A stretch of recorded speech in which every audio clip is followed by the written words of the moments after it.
দর্শক, কেন্দ্রীয় শহীদ মিনারে রয়েছেন আমার সহকর্মীরা। শুরুতেই যাব আখলাকুস সাফার কাছে। সাফা, উপস্থিতি কেমন দেখছেন এবং ছাত্র জনতা এই আয়োজন নিয়ে কি বলছেন? শ্রীলঙ্কা আবারও রপ্তানিতে শীর্ষে।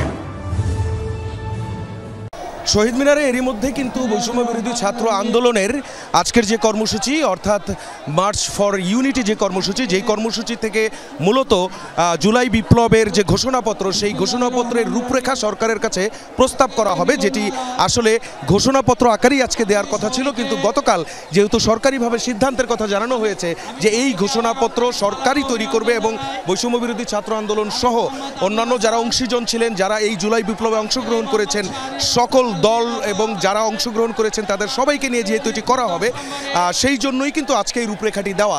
এখন পর্যন্ত আমরা যেটি দেখতে পাচ্ছি সেটি হচ্ছে কিছুক্ষণ আগেই কিন্তু যে এই কর্মসূচির যে আনুষ্ঠানিকতা, সেই আনুষ্ঠানিকতাটি শুরু হয়ে গেছে। বৈষম্য বিরোধী ছাত্র আন্দোলন এবং জাতীয় নাগরিক কমিটির যে কেন্দ্রীয় নেতারা এবং সদস্যরা যারা আছেন তারা সবাই কিন্তু এর মধ্যে অবস্থান নিয়েছেন। শহীদ মিনারের একটি অংশে জুলাই বিপ্লবে আহত যারা হয়েছেন এবং যারা শহীদ হয়েছেন সেই শহীদ পরিবারের সদস্যরা তারা এখানে অংশগ্রহণ করেছেন। এবং এখন যিনি কথা বলছেন তিনি নিজেও আহত একজন আন্দোলনকারীর পিতা, তিনি নিজে এখন কথা বলছেন। এর আগে আমরা যেটি দেখেছি সেটি হচ্ছে স্লোগানে স্লোগানে মুখরিত হয়ে উঠেছে পুরো শহীদ মিনার প্রাঙ্গণ। শহীদ মিনারের সামনের যে রাস্তা এবং চারদিকের যে রাস্তা, সেই রাস্তায়ও পর্যন্ত কিন্তু আমরা দেখতে পেয়েছি যে বিপুল সংখ্যক মানুষের যে অংশগ্রহণ, এবং সবচেয়ে বেশি অংশগ্রহণ যেটি দেখা গিয়েছে সেটি হচ্ছে বিভিন্ন বিশ্ববিদ্যালয় থেকে এবং কলেজ থেকে যে শিক্ষার্থীরা যারা জুলাই বিপ্লবের যে আন্দোলন ছিল সেই আন্দোলনে যারা সামনের সারি থেকে নেতৃত্ব দিয়েছেন তারা প্রত্যেকে, এবং বিভিন্ন জেলায় যারা নেতৃত্ব দিয়েছেন সেই সব সদস্যরাই তারা কিন্তু এখানে এসে উপস্থিত হয়েছেন। এখানে প্রথম এই জুলাই বিপ্লবের যে 36টি দিন, সেই 36টি দিনের যে ঘটনা প্রবাহ, সেই ঘটনা প্রবাহ একটি প্লাজমা প্রেজেন্টেশনের মাধ্যমে একটি এভি আকারে সেটি দেখানো হয়েছে। এবং তারপর আমরা দেখেছি স্লোগানে স্লোগানে মুখরিত হয়ে উঠেছে পুরো শহীদ মিনার প্রান্তর এখন এই অবস্থায় আছে। এখন যেটি বলা যায় সেটি হচ্ছে যেই ঘোষণাপত্র সরকারের পক্ষ থেকে করা হবে বলা হয়েছে, সেই ঘোষণাপত্রে শিক্ষার্থীরা এবং বৈষম্য বিরোধী ছাত্র আন্দোলনকারীরা তারা কি কি চান এই বিষয়গুলো তারা এখান থেকে উপস্থাপন করবেন এবং তারা সরকারের উপর চাপ অব্যাহত রাখবেন। এটাই হচ্ছে তাদের আজকে মূলত যেই কথাগুলো, সেগুলো আমরা এখন শহীদ মিনারের আরেক প্রান্তে আছেন আমাদের আরেক সহকর্মী আলহামিন হক অহন, আমরা তার কাছে যাচ্ছি। অহন,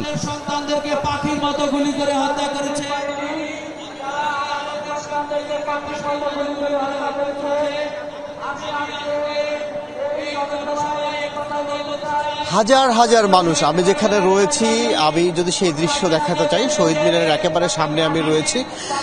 শহীদ মিনার চত্বর একেবারে ভরপুর, শত শত মানুষই সকাল থেকে এসেছেন। আমরা যেমনটি বলছিলাম, বিশেষ করে এখন থেকে আধা ঘন্টার আগের যে চিত্র সেটিও বদলে গেছে। খণ্ড খণ্ড মিছিল নিয়ে শত শত মানুষ বিভিন্ন জেলা থেকে আসছেন এবং সেই মিছিলে তারা ঐক্যবদ্ধ হওয়ার ডাক দিচ্ছেন এবং বিশেষ করে জুলাই বিপ্লবের যে ঘোষণাপত্র পাঠ করার কথা ছিল সেটি তারা ধারণ করে আসছেন এবং তারা মনে করছেন যেহেতু সরকারের পক্ষ থেকে এই ঘোষণাপত্র একটু দেওয়ার কথা রয়েছে, যে কারণে তারা মনে করছেন শিক্ষার্থী জনতা যারা রয়েছেন তাদের সেই আশার প্রতিফলন সেই ঘোষণাপত্রে নিশ্চয় ঘটবে।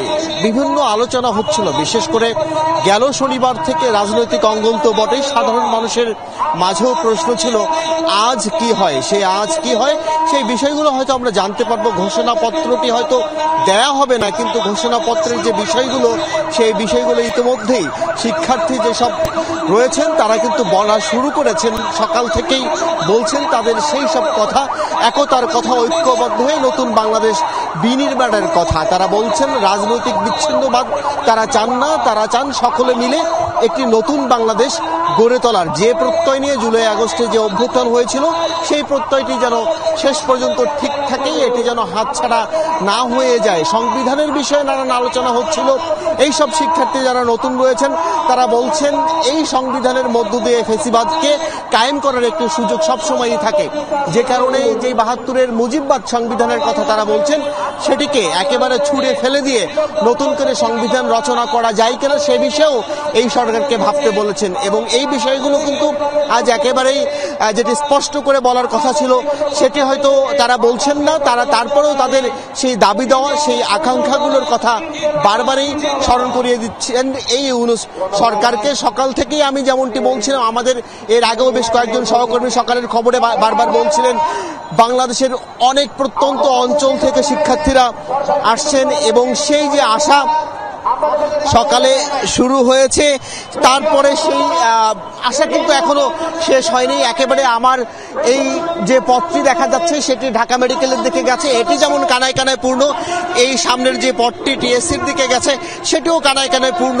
একেবারে শত শত শিক্ষার্থী, একই দাবি, ঐক্যবদ্ধ হওয়া, নতুন বাংলাদেশ বিনির্মাণ করা।